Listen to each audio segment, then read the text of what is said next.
ان کی پہنچ اور ان کی عظمت اور ان کی رفت کا کون اندازہ کرے.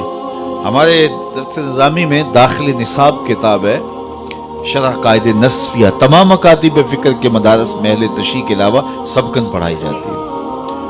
اور اس کتاب کی تشریح لکھی ہے علامہ عبدالعزیز پرہاروی علیہ رحمہ نے النبراس کے نام سے.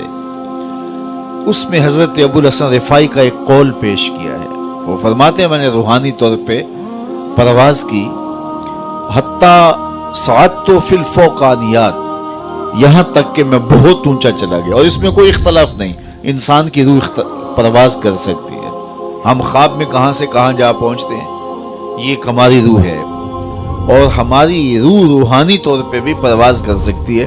اگر میری اور آپ کی روح زنگ آلود ہو تو پھر پاک لوگوں کی روحوں سے ہم اپنی روح کو قیاس نہ کریں. جن کی روحیں مصفہ ہیں، جن کے آگے حجاب اور پردے نہیں ہیں، تو وہ پرواز کرتی ہیں. تو وہ فرماتے ہیں میں نے روحانی طور پہ پرواز کی، حتیٰ صعدت فی الفوقانیات، یہاں تک کہ بہت اونچا چلا گیا.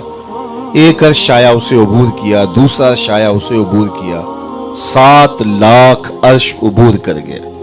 عرش ایک نہیں ہے، عرش بہت سارے ہیں. عالم امکان اور عالم وجوب کے درمیان عرش عالم برزخ ہے. جب اللہ تعالیٰ اس دنیا پہ کوئی تجلی ڈالنا چاہتا ہے تو پہلے عرش پہ ڈالتا ہے، وہاں سے تجلیات چھن کے دنیا پہ آتی ہیں. اگر ڈائریکٹ آ جائیں تو کوئی تاب ہی نہ لا سکے. یہی بہتر ہے کہ وہ پردے میں روح پوش رہے، وہ اگر پردہ اٹھا دے تو کسے ہوش رہے. عرش ایک نہیں، عرش بہت سارے ہیں. کہتے ہیں میں 7 لاکھ عرش عبور کر گیا. آواز آئی ابوالحسن رفاعی کدھر آ رہے ہو؟ تو میں نے عرض کی مالک معراج کی شب جس عرش کی چھاتی پہ محبوب کے قدم لگے تھے، میں اس عرش کو دیکھنے کے شوق میں کشاں کشاں یہاں تک پہنچا ہوں. نہ سفر بشرط مال ہے، نہ طلب بقید سوال ہے، فقط ایک سیری ذوق کو میں بھٹک رہا ہوں کہاں کہاں. میرے دل کی خلوتیں کئی بار سج کے اجڑ گئیں، مجھے بارہا یہ گماں ہوا تم آ رہے ہو کشاں کشاں. کہا تو میں اس شوق میں یہاں تک پہنچا ہوں تو میں اس عرش کو دیکھنا چاہتا ہوں اور میری پرواز کی غرض و غایت یہ ہے. تو آواز آئی ارجع لا وصول لکا، ابوالحسن پلٹ جاؤ، تم کروڑوں سال بھی پرواز کرو، جس عرش کی چھاتی پہ محبوب کے قدم لگے تھے وہاں تمہارا خیال بھی نہیں پہنچ سکتا. جس نبی کے قدم اتنے اونچے ہیں اس نبی کا سر کتنا اونچا ہوگا. کوئی حد ہے ان کے عروج کی، بالا غل اولاب کمال ہی. تو کہا دہا سے مراد حضور کے کمالات ظاہریہ ہیں اور لیل سے مراد حضور کے کمالات باطنیہ ہیں. ایک قول یہ پیش کیا کہ دہا سے مراد حضور علیہ الصلاۃ والسلام. اللہ اکبر، یہ اللہ نے اپنے محبوب کو شانیں دی ہیں نا، یہ حضور علیہ السلام کی عظمتیں ہیں، یہ حضور کی رفتوں کا عالم ہے.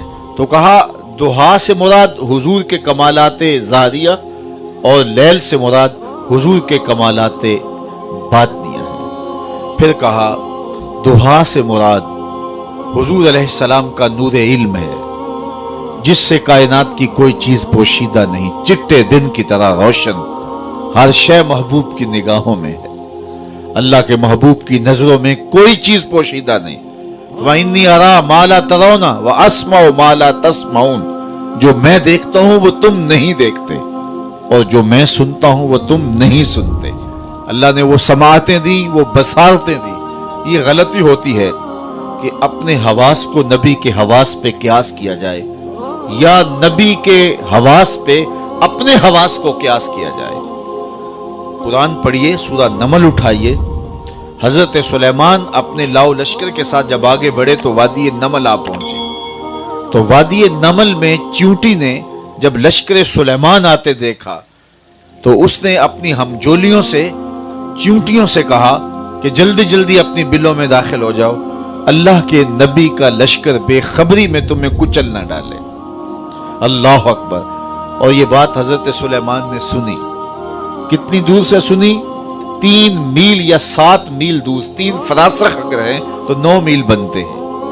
تو 9 میل سے حضرت سلیمان علیہ السلام نے 3 فراسخ سے چیونٹی کی اس بات کو سنا اور اس کے لہجے کو سمجھے. اللہ اکبر. تو نبی کی شان یہ ہوتی ہے کہ جو چیونٹی کی بولی ہے اس کو سن لیتا ہے 9 میل کے فاصلے پر۔ آپ میں سے کوئی ہے کہ جس کے کان کے پردے پر بھی چیونٹی کو رکھ دیا جائے تو اس کی کہانی سمجھ لے کہ یہ کیا بول رہی ہے؟ اللہ اکبر! یہ تیوریات کے ماہرین کہتے ہیں چیونٹی کے منہ میں زبان نہیں ہوتی۔ چیونٹی بولتی پھر کیسے، اب بات کیسے کرتی ہے؟ اس کے منہ میں زبان بھی نہیں ہوتی۔ تو اس کے منہ کے قریب باریک سے 2 ریشے ہوتے ہیں، مہین سے 2 بال ہوتے ہیں۔ جب اس نے اپنی ہمجولی کو کوئی میسج دینا ہوتا ہے